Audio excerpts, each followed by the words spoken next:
Welcome to Brain Roots IAS. Today we will study drainage systems. कभी सोचा है जब हम किसी रिवर को देखते हैं कि उसका जो पाथ है आखिर वो वैसा ही क्यों है? ये सिर्फ पानी का एक फ्लो नहीं है. It's a story, a history written on the landscape. आज के इस सेशन में हम इसी हिडन लैंग्वेज को डिकोड करने की कोशिश करेंगे.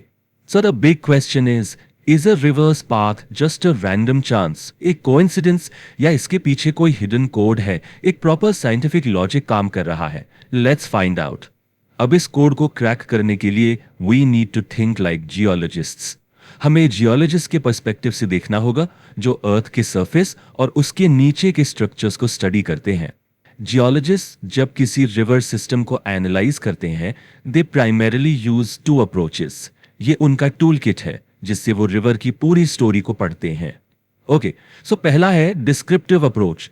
ये अप्रोच फोकस करता है व्हाट डू वी सी, यानी स्ट्रीम का फॉर्म कैसा है, उसका पैटर्न कैसा दिखता है. इसके आगे है जेनेटिक अप्रोच. ये फोकस करता है why did it form this way, इसका ओरिजिन, इसका एवोल्यूशन कैसे हुआ. So one is about the what and the other is about the why. For example, descriptive approach से हमें पता चलता है कि एक रिवर का पैटर्न डेंड्रिटिक है, like the branches of a tree. लेकिन जेनेटिक अप्रोच हमें बताएगा कि ये पैटर्न आखिर बना क्यों, what was the geology behind it. So जब हम डिस्क्रिप्टिव अप्रोच की बात करते हैं, we are basically talking about the drainage pattern. What is a drainage pattern? It is the spatial arrangement and geometric shape of a stream system.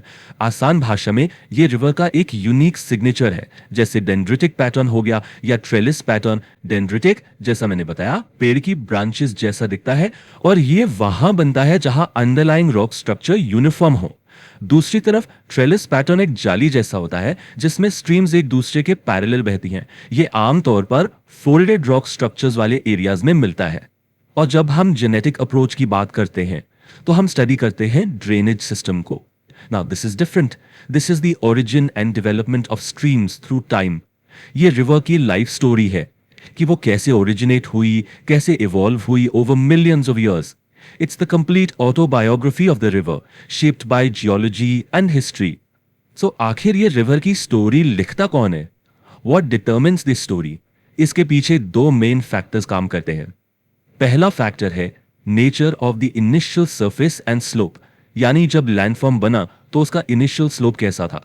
And the second very crucial factor is the underlying geological structure, यानी surface के नीचे rocks कैसे हैं, folds हैं, faults हैं, rock types hard हैं या soft. यही दो चीजें मिलकर रिवर का फ्यूचर डिसाइड करती हैं.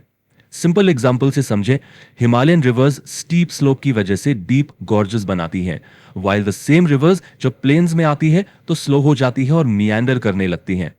तो इन कंट्रोलिंग फैक्टर्स के बेसिस पर हम एक सवाल पूछ सकते हैं, does a stream follow these rules, या कुछ स्ट्रीम्स ऐसी भी हैं जो इन रूल्स को ब्रेक करती हैं. चलिए इसी बेसिस पर हम स्ट्रीम्स को दो मेजर कैटेगरीज में डिवाइड करते हैं. Let's call them the main suspects. एक तरफ है द रूल फॉलोअर्स, जिनको हम टेक्निकली कहते हैं सीक्वेंस स्ट्रीम्स. दे ओबे द रूल्स, मतलब they follow the regional slope and are well adjusted to the geological structure. दूसरी तरफ है द रूल ब्रेकर्स, यानी insequent streams. They defy the rules. ये ना तो रीजनल स्लोप को फॉलो करती है और ना ही जियोलॉजिकल स्ट्रक्चर की परवाह करती है. ये अपनी मर्जी से हार्ड रॉक्स को काटकर अपना रास्ता बनाती है. वैसे तो रूल ब्रेकर्स की कहानी भी काफी इंटरेस्टिंग है, बट लैंडफॉर्म एवोल्यूशन का जो असल राज है, द रियल सीक्रेट, वो इन रूल फॉलोअर्स यानी सीक्वेंस स्ट्रीम्स की फैमिली में छुपा है. तो चलिए इनको थोड़ा डिटेल में समझते हैं. So we are now cracking the code of the sequence stream family.